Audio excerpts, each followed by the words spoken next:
some time dancing around. He's in trouble, gets out of the scrum, looking downfield, and he's got a man. Gets to the 10, to the 5, he's in.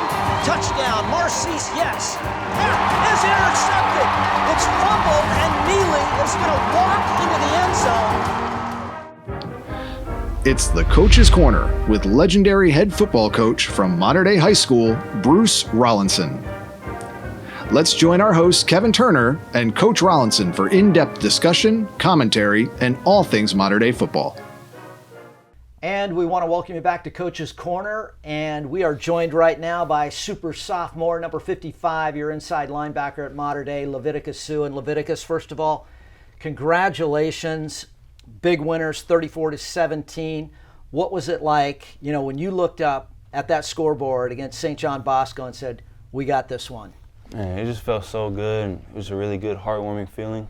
Even though what happened last year, how we really didn't get the outcome we wanted, I just feel like all the hard work and efforts just really paid off. Pretty bizarre year. Last year, you have a little bit of an abscess in your tooth after that loss to St. John Bosco. You're getting all fired up, getting ready to go, and then COVID-19 hits, everything gets blown up, reset, and then you guys have to wait, hurry up and wait, start again, stop again, then you finally get the thing restarted. What did that feel like the day that Coach Rollinson came in and said, guys, we're going to have a season. We're going to play a Trinity League season? Oh man, we were fired up. We were bouncing off the walls, and we were just going crazy. It just felt good to, after all the uncertainty and everything that we had to go through, just knowing for sure that we're going to play, it felt good. Amazing. So a sophomore last year got some playing time as a freshman, which is absolutely unheard of at the Division I level, especially when you're at a program like Mater Dei or the 1 or 2 in the nation. Eric Johnson, the defensive coordinator, runs a pretty complex program, 3-4 defense, and you're asked to do a lot of things in that defense. And by the way, folks, Leviticus, a 4.0 student. So talk about the challenges and the coverage and the responsibilities and all the keys that you have to read. How much time do you actually spend after hours reviewing game tape and getting prepped so that you're ready for practice the next day? Oh, it's just a continuous thing, like a daily thing. But in the beginning, I kind of thought of it as a hassle as a freshman, but now that I see it, it's really exciting and fun just seeing film and seeing plays that I can make when we're watching the other team's film, and just seeing what mistakes I could clean up to get better. So you guys win the Trinity League championship, Redemption 2021, and now you go right back to your normal cadence, and you guys are getting fired up and getting ready for spring ball. Talk about the resetting of the clock and getting ready to go retrain and get ready for spring practice. It is a little weird, even though we just finished our COVID season, but I'm sure our team will be fired up and just ready to get back at it. And I'm pretty sure we'll be having the playoffs and a championship, so that even fires us up even more. Well, it was a blessing to see all of you guys out there. Obviously there were fans in the stands for the portion of the season and the championship game, and how cool is that to look up and see your family up in the stands at the Santa Ana Bowl after that victory? Oh man, it felt really good. Even seeing even more fans and stuff, because our first game it wasn't as many, and then the tickets, we were giving more tickets every game, and then just that last game, the crowd was packed. It felt good. Nice. So obviously you're on everybody's radar right now as an up and coming prospect, just finishing your sophomore. You got 2 more years left, but you mentioned before we came on the air, you've got some camp invites. Talk about kind of where you might be going this summer to show what you can do. A couple ones that I got were from Ohio State, Oregon, and also Notre Dame. I think I might go with my premium team out to Oregon this upcoming summer, and then maybe Ohio State is another trip that me and some of my coaches are trying to get together right now. That's nice. So there's been a nice little Mater Dei Pacific Islander connection up to Oregon. So that brotherhood has got to be pretty tight, that bond. Oh, it's real tight. Even when I visited up there, I think it was last spring, I just really felt the camaraderie and the brotherhood and the tight bond that they have up there. Very cool. Well, continued success, folks. A 4.0. Keep studying hard, keep working hard, stay in the weight room, and can't wait to see you lace them up next fall and get back after it. Ladies and gentlemen, Leviticus Sue at number 55, your inside linebacker, modern day. When we come back, we'll visit with Josh Hunter, the outstanding defensive back for modern day. Coming up next, right here on Coach's Corner.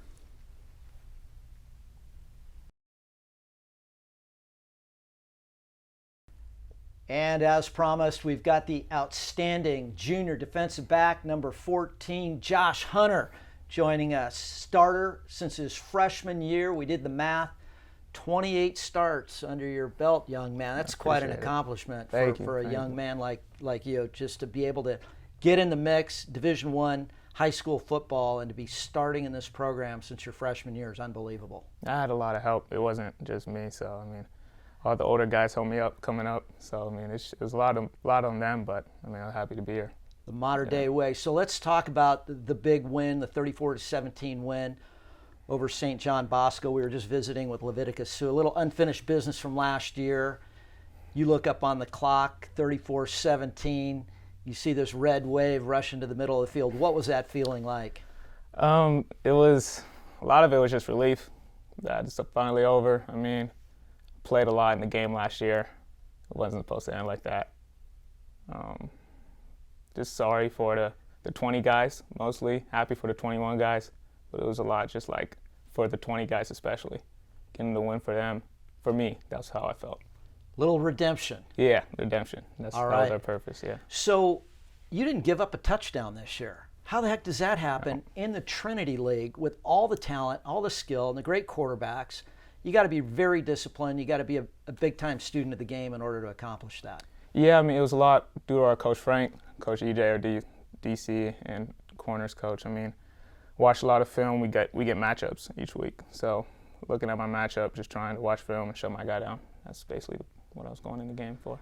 So you're off now, a little break from football, and you're a baseball player. You know, your father obviously was Brian Hunter, big time, Major League Baseball player notably with the Atlanta Braves, and you played baseball a little bit here, but now you're running track this year. Talk about that experience and what's going on over at the track. It's new. This is very new for me, running track. Just trying to get faster for football, but it's been a lot of fun. I mean, one of my favorite parts is when they say set and it's all quiet. Yeah. So it's just that anticipation part for me. It's been really cool. And just competing with my guys, because other football guys run track, Quincy, Damani, Marcy, so it's just been fun hanging out with them. That's one heck of a 4x100 relay team. Yeah, they do their Damani's thing. laid down like a 10-6 and some change last year, so we know that Quincy's fast, you're fast, so it's an exciting. I can't wait to get over to the track and see you guys do your thing. Yeah, they do a great job, and I'm just trying to do my best. So. Well, I think it's good cross training, and also maybe good for the head to just get away from it for a little bit, and try something new. Totally. Tell us about your kind of what's going on the recruiting trail. I know there's a lot of folks interested in your services, and you got a lot of decisions upcoming. And I'm sure the phone's ringing off the hook, and especially when you don't give up a touchdown in the Trinity League, that's a big plus for you. Yeah, a couple schools have been interested in me, and I'm very thankful for that. One of my big things is trying to see the place, because of COVID, I haven't been able to go to the places that I've wanted to go to, so trying to get that done during the summer, and just making sure where I feel comfortable at first, and then what feels like home for me. Folks, another 4.0 GPA. We were just visiting with Leviticus Sue. I mean, that's really what it takes to be an elite athlete here at Modern Day. A lot of film work, a lot of studying, but that discipline in the classroom really translates on the football field, right? Nothing cheap, nothing deep. You're not gonna get baited on anything. You're pretty smart out there. Yeah, that's where it starts. I mean, it's from my mom. She's always told me school's first, so I just got to make sure I handle that before football. Well, we know statistically. I mean, the average NFL career is about 3.5 years. So, I mean, if you're an average NFL player and you're so fortunate to make it to the league, you're going to be retired or done at 27 years old. So, what do you do next? Get a law degree. Get into business, be a doctor. What are you thinking about after your playing days? Do you have an idea of what field you'd like to get into? One of my favorite hobbies is watching movies. And I'm really interested in film and stuff like that. So I don't know what I want to do in that field, but it's just something in that field. Quiet on the set? Yeah. And action. Yeah, something like that. Yeah. Director, the next Cecil B. DeMille right here. Make Josh a little Hunter. documentary about Rollo. All right. No, that'd be, yeah.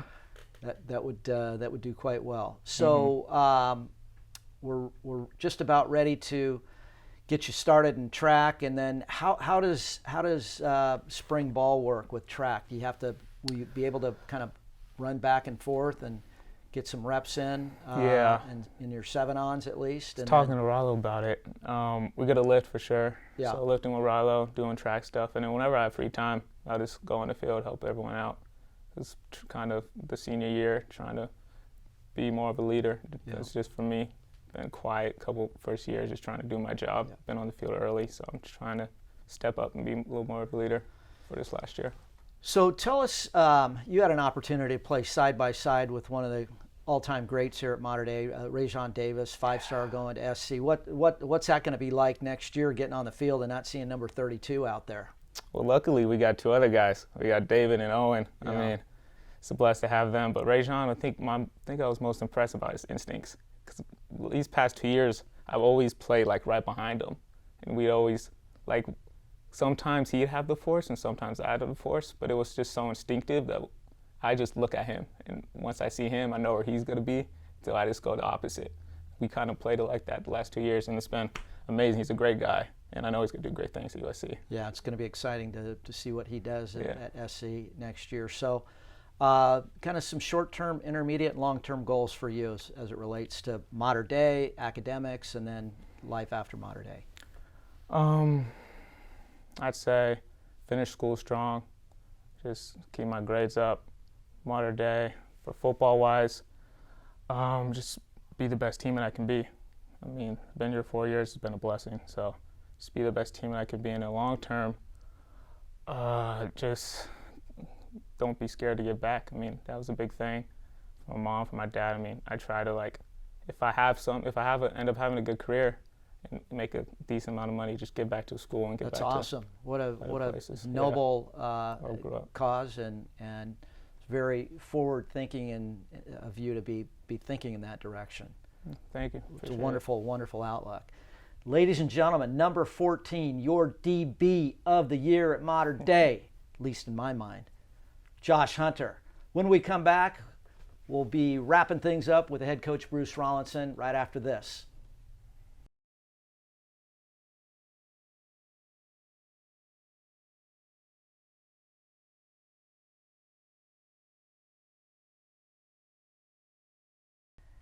And welcome to our final installment here in 2021. Coach Bruce Rollinson, I'm Kevin Turner, Coach's Corner. It's been quite a journey, to say the least, Coach. It's unbelievable, and we pause.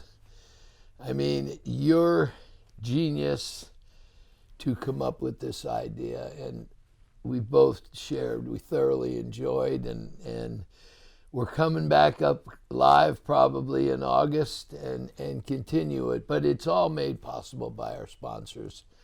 And bless those guys for stepping up in a time of need. And now, we're scoring well in the social media on this podcast. I don't know why they want to listen to 2 old salts like us, but thank our sponsors and obviously Kevin. I can't believe we started. What was it, in October, I think, and kept saying there's going to be a season, and now all of a sudden, we're 5-0, and people are asking me, okay, well, what happens? And I'm calling it the transition from spring to fall.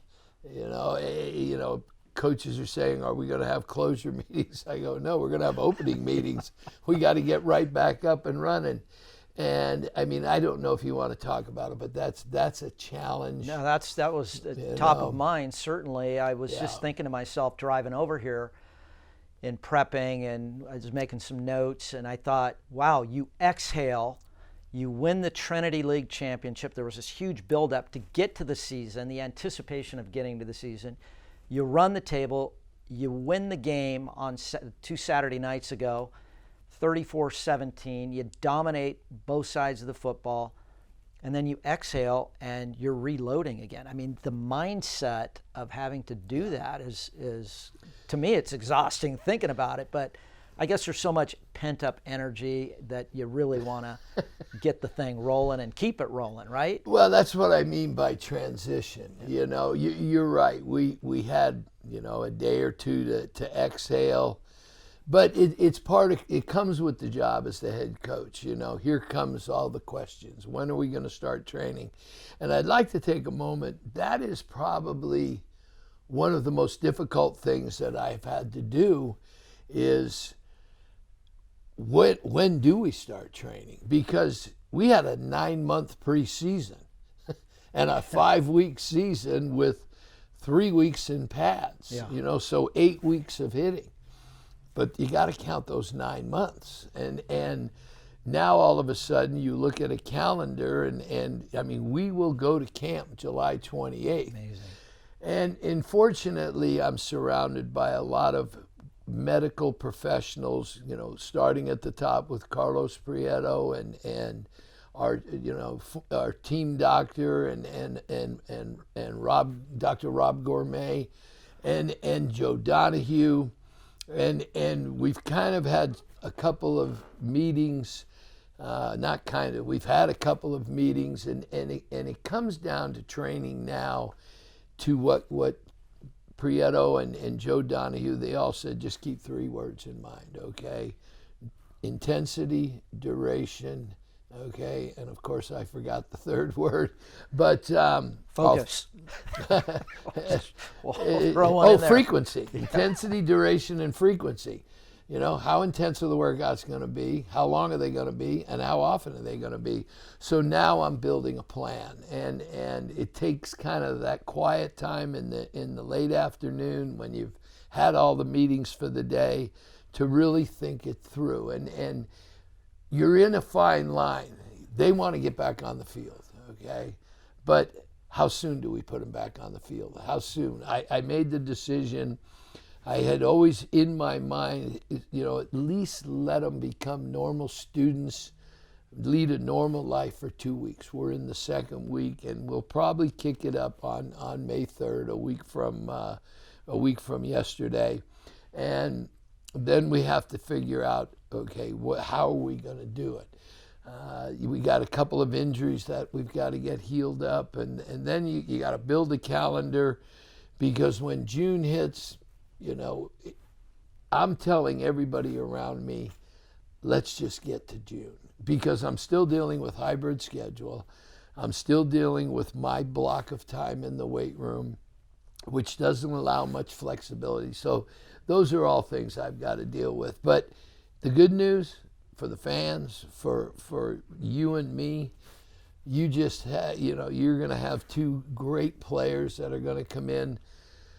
And one's a sophomore and one's a junior, and they're both back. And Kevin, I'll be honest with you, I got a lot of players back. I'm just going to go public right now. We're just going to reload, and we got one mission in mind when we hit camp, and that's to win it all. I was blown away. We haven't really talked about him much on the podcast, and we've seen what he can do on the football field, but the composure and the arm strength and the way that this young man, Elijah Brown, can layer all the different passes is absolutely remarkable. And that's, you know, hats off to the coaching staff and film study and the prep and all the things you do in the off season. He looked like a seasoned, you know, 2-year starter. I've never seen anything like this. He just has a pro-like demeanor. And I'm not being, I don't think I'm exaggerating when I'm saying that. When you look at his, I mean, he almost looks like a PGA golf professional. He's just so measured out there and so focused. You know what, Kev? Leading up to Bosco, you know, I felt that our receivers might have been a little bit better than their back end. You know, not much. I thought I had a little advantage there, okay? I thought our DBs had a slight advantage over their receivers. Not much, because it's Bosco. 51, 49. Exactly, exactly. But that kind of got me 2 or 3 hours of sleep during prep week. I challenged the big men up front. I knew we would have to do our best to I didn't even know if we could control the line of scrimmage, but I knew we had to go toe-to-toe. And I told them right before they went out, I said, you're going to do all the dirty work and get very little credit. That's where we won the football game, was up front. The X factor that would wake me up at night was Elijah. I'm putting a freshman in a game of this magnitude, irregardless that there were only, maybe 4,000 in the house. Still national TV. National television, and there's 9 million social media, and everything. And you saw the amount of media, which is why I love the rivalry. He came up, and all week we just said, hey, have fun, relax. Start with Taylor Kelly, getting his head right, and then look at the mad scientist, Dave Money, calls him into perfect things, plays, schemes that he's comfortable with. But it still rests on his shoulders to find the mismatch or to know the concept. Right before the game, I said to him, hey, just go out there and have fun and let it rip. Get it close to them. They'll make you look like a star. And there, you saw CJ's one-handed catch. It's a good ball. I mean, it's above the defense coverage, and then that's, that I said, okay, we're going to roll. When I saw that happen, there were so many outstanding moments in that game and so many outstanding plays, and a lot of these same guys are going to go at it. Yeah. Believe it or not, I get to open the Trinity League at St. John Bosco. Wow. Because they reshuffled the deck. We call it the Hardigan rule. But it turns out I got to go to Bosco first. So, we're going to be right back there. I think it's like September 28th, How cool is that? A packed house up in Bellflower with the same media exposure. But I got a quarterback that has 5 games under his belt. I've got a bunch of guys back. And so do they. They were very young. Very young. So, but it was a great way to end it. I was really, for the seniors coming up 5-0, we're going to pay tribute to them one final time here in a couple of weeks with a senior celebration and pass out the perpetual awards that always go to seniors. And then it's time to get ready to go. And we'll be training before that. So, and I mean, what's crazy? You and I at our age, we're going to look at each other on August, whatever date we pick in early August, and go, weren't we just here? But hey, football fans, this is what you want. Things are going to settle down. We're going to have a normal school year. We're going to have a normal play and a full schedule. So it's going to be exciting. Quick question. One of my favorite events of the year is the Edison passing tournament. Has that been scheduled? Yes. Do we know when that's going to be? Because I know I get a lot of questions. Hey, I want to get out. I want to see. I wasn't able to get out, and I want to see these Mater Dei guys and the Bosco guys and the Margarita guys and the Edisons of the world and this La Salle quarterback's lighting it up at my alma mater. I can't wait to kind of check him out as well. July 3rd, so don't go away for 4th of July weekend. So there'll be fireworks on the 3rd and then fireworks in Huntington Beach the next night.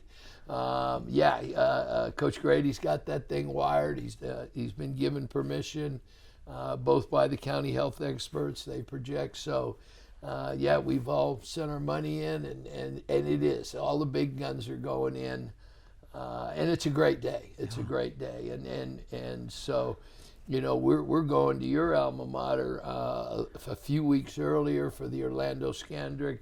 We call it the Los Al tournament because that's where it's at, but it's sponsored by Orlando and the former great Los Al player. Cowboys. Yep, there's a lot of big guns going to come over to that one, and then you've got Mission Viejo, and so we'll see what happens. But that's what I mean. I got to get that. Yeah. I got, you're evaluated. I got to be strong when I get there because it's our long days. We've got to be well conditioned when we get there because they're long days, and we've got to have the scheme back. And now with Elijah, and we've got a great core of returning skill players. Now we can take the next step. Okay, should be a lot of fun. Money. Yeah.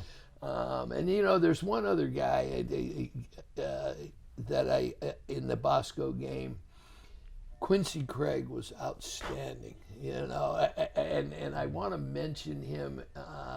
He kind of sometimes he gets caught up in the wash because he's a total team player.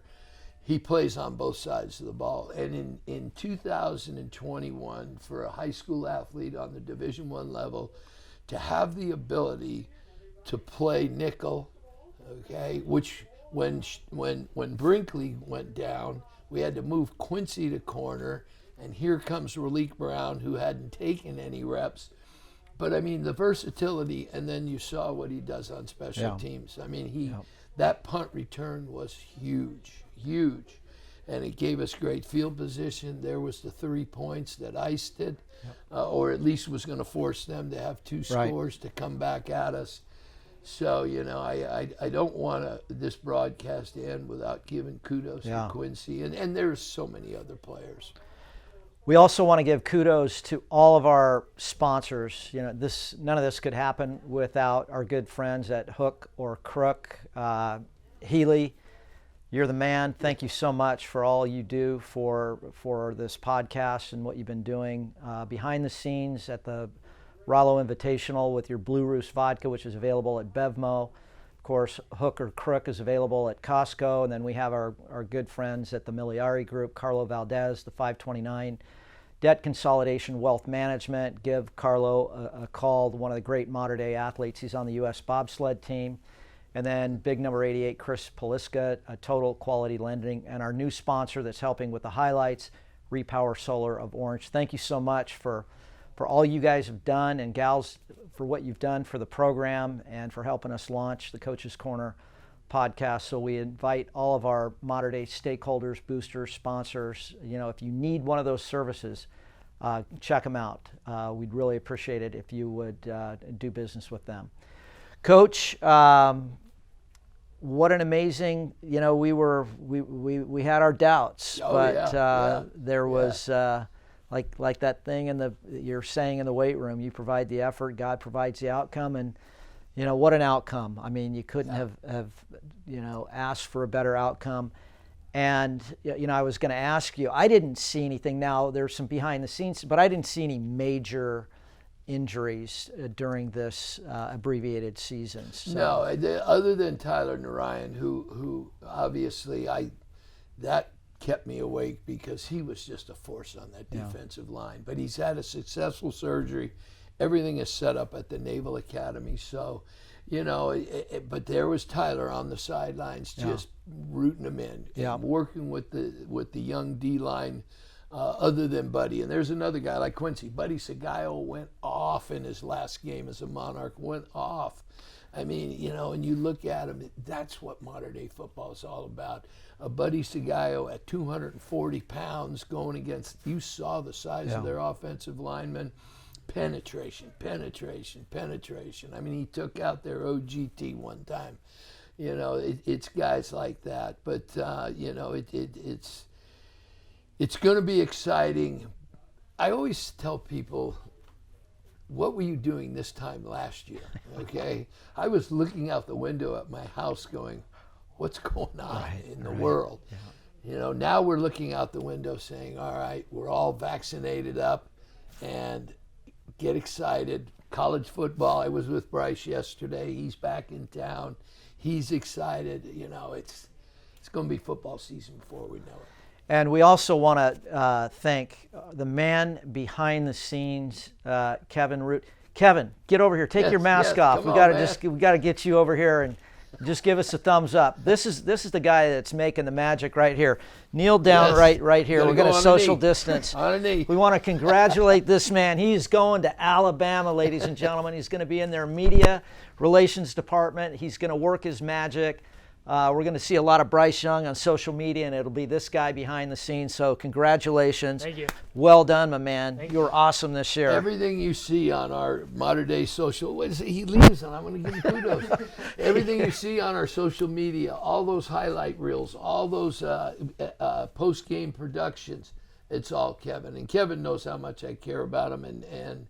But you were awesome, Kevin. We still got a few more things we're going to hook you up to. Yep. But and I know I can call you anytime. But we do wish you the best of luck as you move away from modern day. And Kevin, thank you very much thank for you, everything. Coach. Yep. And we'll see you in August. Yeah, I want to also thank Kat Peterson for all she does. She's been very instrumental in helping us with our social media and launching Coach's Corner. So just a total team effort. For Kevin Rude, for the coach Bruce Rollinson, I'm Kevin Turner.